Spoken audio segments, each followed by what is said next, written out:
Yo, what's up YouTube? I hope all of you are having a great day so far. In today's upload, we are going to be going over my personal settings for Cold War. And let's not waste any time, let's jump right into this. So to start things off for the graphics settings, so I actually copied these from a YouTuber named Lunchtime. He is a PC competitive player, and so I believe he has the best settings for PC. And so I just copied his graphics settings, and so I'm not too familiar with these, but I'll be showing you guys what I'm using. So for display mode, if you want the best graphics, you want to make sure you do full screen. I just use my PC while I'm playing occasionally, so that's why I like to have it on windowed. For the gameplay VSync, I have mine disabled, menu VSync disabled, NVIDIA reflex low latency enabled boosted, render resolution 100, aspect ratio automatic.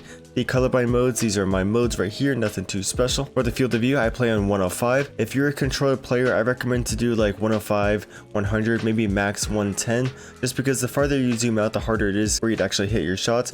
For PC, they have better accuracy, so that's why they can do 120. But if you're a controller player, you'll be way better if you just play on like 100. For the ADS field of view, I have mine on affected. Vehicle aiming field of view affected. Brightness doesn't matter. Frame rate limit, I have mine on custom. Maxes out 250 in game, and then in the menus, just save my PC, I do 60. For the details and textures, I have my texture quality on high. Model quality is high. I have these installed. 4K interface textures disabled. Special effects medium. Screen space reflection disabled. Object view distance medium. I'm actually going to move that up to high just so I can see my enemies at farther distances in better quality. For the water tessellation disabled. Shadow and lightning low.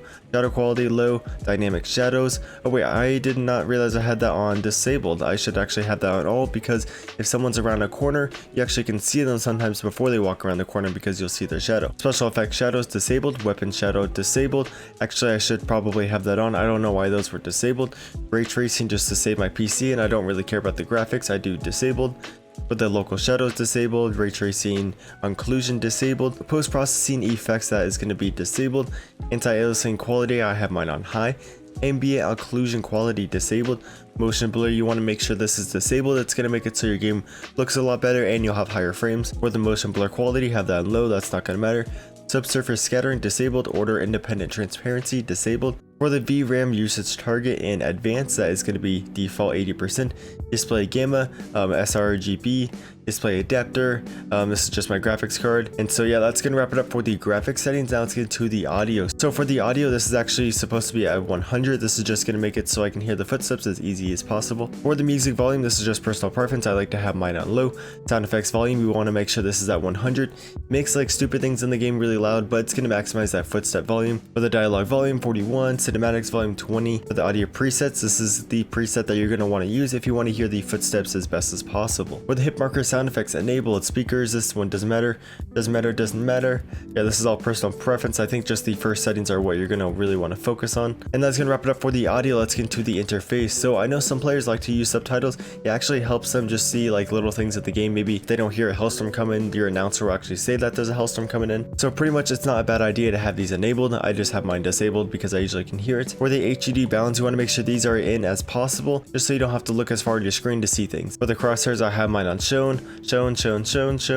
Yeah, so full name, hidden, enabled, show all. Sorry if I'm going kind of fast through these. I just don't want it to be boring for you guys, and you guys always can push pause and take screenshots and stuff. For the telemetry, I have mine on shown. Yeah, this stuff doesn't really matter at all. Enabled, hidden, shown. Yeah, so that's gonna wrap it up for the interface. So for controller settings, this is what you guys are probably came for. So for my stick sensitivity, I have mine on 1010. I believe 1010 is the best because you can easily do 180s on people, you can do 360s, and you still can have decently good accuracy. So I recommend you guys all to try out 1010 or try to make your way up to 1010. In the end though, it's all personal preference. For the low zoom, just so I can be a little bit more accurate, I've been playing around with the 0.9. I still sometimes do better with 1.0, but I feel like overall I do better with the 0.9. Oh shoot boys, I just noticed I can type this in. Wait, can I do 0.95? If I could do 0.95, that would be perfect. Oh my gosh, I didn't realize I could actually do that. That's gonna be perfect. I kept going back and forth from like 1.0 to 0.9 because 0.9 just felt a little bit too slow. 1.0 is just a little too fast. This is perfect. For the high zoom, I feel like I can quickscope better on 1.1. I recommend you guys to try that out. For the button layout, so I actually have a Elite controller. So my Elite controller, so all of these buttons right here are actually on the back. So I actually can play by just moving my fingers like this and hitting the buttons. And I don't have to take the time to go from here to there. So that's why I just play on default. What I used to do is play claw, and so I'd use this finger to push these buttons. But but then since I got these paddles, I just use the paddles. But so anyways, for the button layout, the ones that are really popular is going to be tactical. This is going to make it so you can drop shot really easily, or you can do bumper jumper or stick and move. I would just try out these and see which one works out best for you. Flip the left trigger, right trigger with the bumpers. I actually recommend you guys to enable this because it's going to make it so you actually can shoot your guns a little bit faster because you don't have to take the time to pull down the trigger all the way.